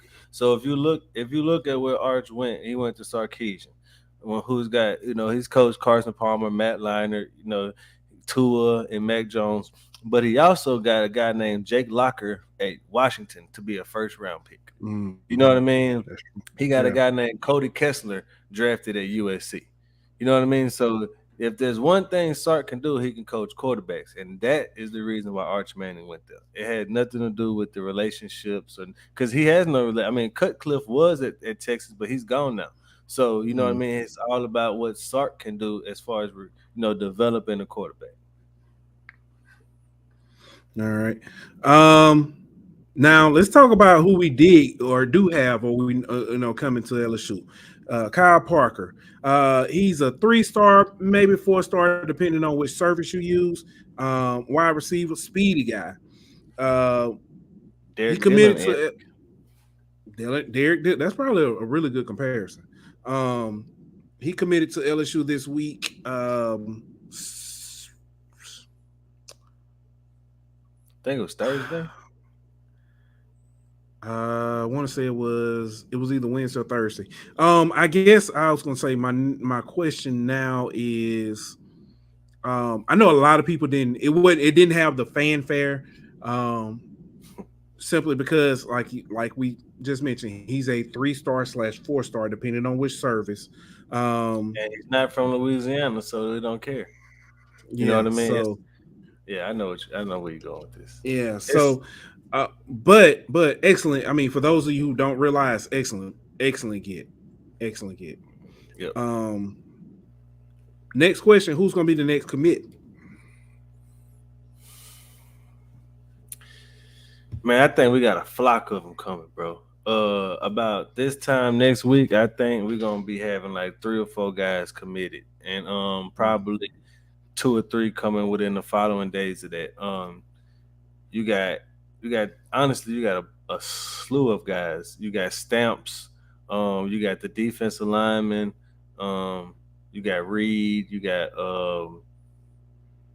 Big Herd up this way. I was I just don't. about to say. I'm not sure when exactly he's gonna be, making his announcement, but I'm feeling more and more confident that it'll be to LSU. But yeah, man, you got probably a handful to 7 guys that should be announcing their commitments within the next week or two. So I don't know which one next, but I'll jump out on a limb and say it's gonna be Stamps, but we'll see. Okay. Is this the best? Well, currently we've seen He said Jackson Howard. That's another one. Yeah. We've seen the videos, workouts of guys at the like Walker Howard, Nuss, working out with Kyron Lacey and Kayshawn. Miles Brennan is at the Manning Passing Academy, or he was at the Manning Passing Academy. I don't know if he's through. I can't comment on that. If I'm not mistaken, Jaden is back in California working out. Is this the best quarterback room that LSU has had in its history? In its history? Mm-hmm. Well, as far as like, saying depth wise, because I mean, I don't. Oh, that's because you got to think at one time we had Matt Mock, Marcus Randall, Jamarcus Russell, and Matt Flynn. Yeah, I think that's the one I'm going with. Because then there was another time when you had Rohan, Josh Booty, and somebody else. Craig, no, maybe. You had like 3 of them, and so I'm going with you though. When you had Marcus Randall, and all them boys, I'm going with that. Yeah, that was too much talent. Yeah. And I think Daniel asked this one. Is this the best quarterback room in college football, right? Like this season. And I hate so. Georgia's got a crazy good quarterback room with Stetson, Vandegrift, and Beck. They got a good one. I hate to be caping for them, but Alabama with Bryce Young and Milroe. Yeah. That's kind of good. And then if you look at Texas now, you know what I mean, they got Quinn Ewers and they got Malik Murphy, who was a top 10 quarterback coming in this year. But Bama's group is nasty. If you look at Bama, Ty Simpson at Bama too. I forgot about it. Yeah, I'm gonna probably go with Bama. I thought he was on his way out. No, that was that's not the grandson, Bear Bryant grandson. Paul Tyson. Tyson, not Ty Simpson. Okay, gotcha. Yeah, but yeah, they I'm gonna go with Bama, but hey, don't Georgia right up there too, because they got Brock Vandegrift and Carson Beck, Stetson Bennett, and then they got another one. I can't think of his name though, but they got 3 or 4 too. All right, but they ain't got. So I got one. Yeah, I got one more football question. I'm gonna table it because I think that's gonna be a good one, and I want us all chip in on that. But I got some miscellaneous quick hitters. Aaliyah Armstrong. We talked about her last week. She won the NCAA 100 meters national championship. She actually placed 3rd in 100 meters at the I think it was US trials, not trials, but, yeah, it was Olympic trials. So this actually earned her a spot on the US team for the World Games. So best wishes to her. Just keeping that legacy of just fast LSU women ladies in track going. Stephanie Rimp, the associate AD, is leaving for Nevada to be the AD there. Best wishes to her. Yeah. Is she getting too much credit though? Because I've heard a lot of people say that, what we're going to do now and stuff like this. I don't think she. I mean, because when you look at it, she's got to get some kind of credit. You know what I mean? She is his, right hand man or woman, or whatever you want to call it. So she was very involved in all these processes and making some of That's these correct. hires. And to me, it's not even just the hires, that he's made, but it's also some of the fundraising and some of the other things that that Woodward gets credit for that I think that she was an integral part of. I'm not sure, Chris. He I asked. think I think Hobbs was the other one, but I had to go double check because I know Shakari missed out. Shakari didn't make it, so yeah, I think Hobbs was the other one. Okay, all right. Tuesday, Deshaun Watson's hearing for the NFL begins. If Kamara getting 6 games, then that man right there needs about 60. I think so. Be expecting double digits. I think it should be a whole season myself. A whole season. Yeah. So, this week, we lost 2 football. I don't want to say legends. You could say greats. Greats. Definitely greats. First being Tony Saragusa. He was a larger than life character who spent his time 12 seasons between the Colts and the Baltimore Ravens. Tony won the Super Bowl with the Ravens. He is survived by his wife and 3 children. So rest in peace to Tony Saragusa. And then this one actually kind of hit a little bit close to him. Yeah. Jalen Ferguson. Daddy. Yeah, he oh man. He, sadly lost him this week as well. The day actually prior to. He is currently the sack leader for NCAA. Yeah, he the FBS sack leader. He played at Louisiana Tech for 4 years, and I watched him. I watched the young man play several times, and great football player, great young man, and great father also. And that's the part that really hurts. When you look at his two young children, and prayers and condolences to those families. He also leaves behind a wife and 3 kids. It's hard because I don't want this to be just about their football careers, but the people they were as well.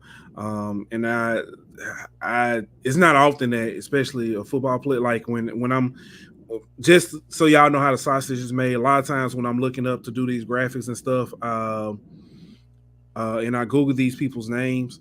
When I Google Jalen Ferguson, of course his stuff with Baltimore came up, but all the pictures of him with his family popped up. So, and it, you have to realize that again, these people are more than just football players or more than just athletes. So, yep. So, with that, condolences to those families, though. Honestly, man, it's got to be hard losing a father, but especially one as young as Jalen. But that doesn't make it any easier for the Saragusa family, obviously. But thoughts and prayers with those families. Because I mean, he was, if I'm not mistaken, he was 55.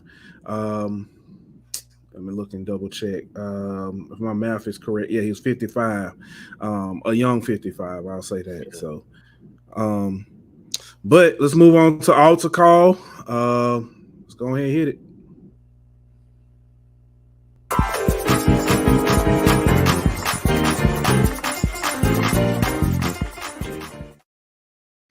All right. You want to go first? You want me to go first? I'll go first. All right. I'll go ahead and roll that.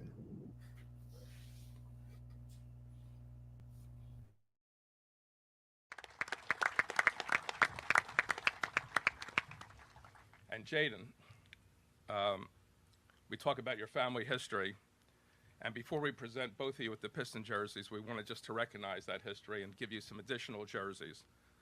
So one is obviously a jersey of your grandfather, James Hunter, who played with the Lions. So we had these prepared just to show you the.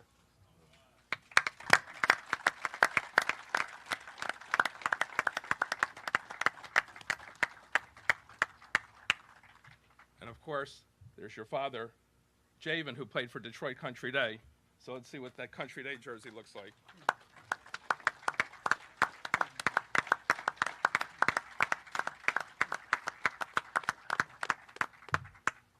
And finally, there's your mom, Nielle, who played for the Shock. So we had...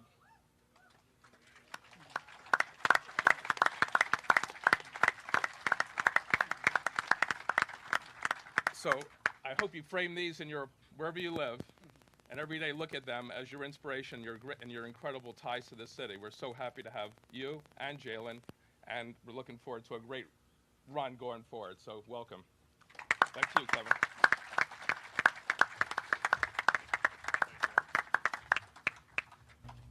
Now I know it's easy for us to. I know it's easy for us to, make fun of the Detroit Pistons as being one of the worst organizations in the NBA, and they haven't won anything since 2004, whatever the case may be. But a lot of times we see players get drafted to the organization, and it's not necessarily about how they can help the player, but it's all about what that player can do for them. And it's refreshing to see that the Detroit Pistons kind of took time to show their gratitude for that young man's family, and the sacrifices and things that they did for the city of Detroit, with his mom, his dad, and his grandfather all playing sports in the city of Detroit, two of them professionally. So I just want to give the Detroit Pistons a shout out and say kudos to you for investing in the person, not just as the player, and taking time to acknowledge and recognize the people who came before him, who made it possible for him to be where that he's at now, and in their contribution to the city that he's now going to be playing in. Best of luck to you, Jaden Ivey, and I hope that you made Detroit as happy as they seem to be of you. All right. My altar call this week is 9-year-old.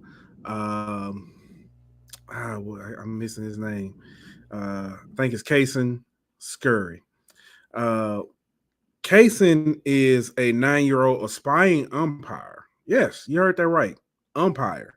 You see, one day, Kason was at a baseball game, and he noticed the umpires, and he was fascinated.